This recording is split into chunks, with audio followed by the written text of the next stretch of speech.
Hey, Patrick here. 3 minutes examples of how sexism and poverty can be obstacles to equity in schools. Quick review, Candace Sumner from the video was talking about the achievement gap is not hard to understand because we've created a system that is the legacy of racism and segregation, and we still have a separate and unequal system.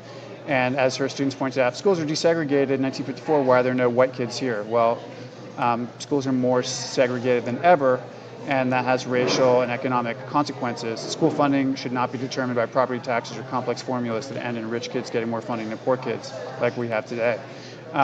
Jonathan Causel, Savage Inequalities. He said, quote, "My ultimate concern is we still have after all these years, we're still running an apartheid education system in which resources for schools are savagely unequal."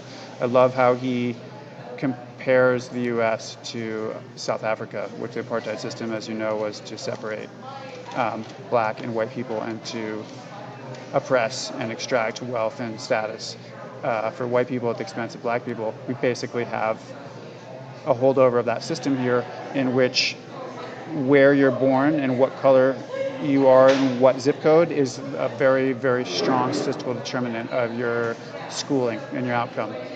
Looking at diversity and equity in the classroom, we see that the tax burden has been shifted from corporations and the wealthy to a shrinking middle class, and we've had the result, of a lack of federal education leadership. Traditionally, schools are a state responsibility. We have school stratification, where schools are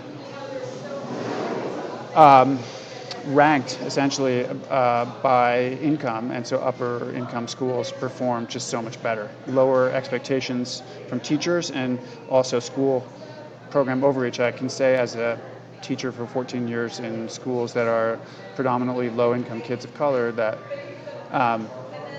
lower teacher expectations can be a problem. It's something we have to catch ourselves in and correct ourselves and give every opportunity to every student to be the best that they can be. Programmatic overreach is super common with a low-income, low-achieving school, that every year there'll be a new consultant brought in with a new team to have a new program, and there'll be consecutive programs stacked onto each other, and a lack of coherence and a lack of follow-through, most troubling.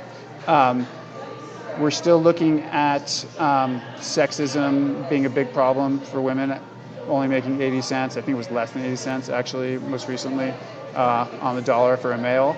And the Sheryl Sandberg was brought up as her example of leaning in. If you are a middle-class white woman who went to Harvard and worked for Larry Summers and Bill Clinton and the World Bank, sure, you can lean in. But as Bell Hooks pointed out, that's a lot trickier.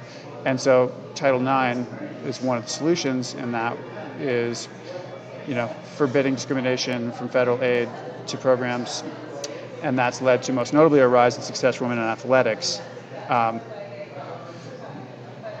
and with corresponding high achieving outcomes lately for graduate level, postgraduate, professional level achievement.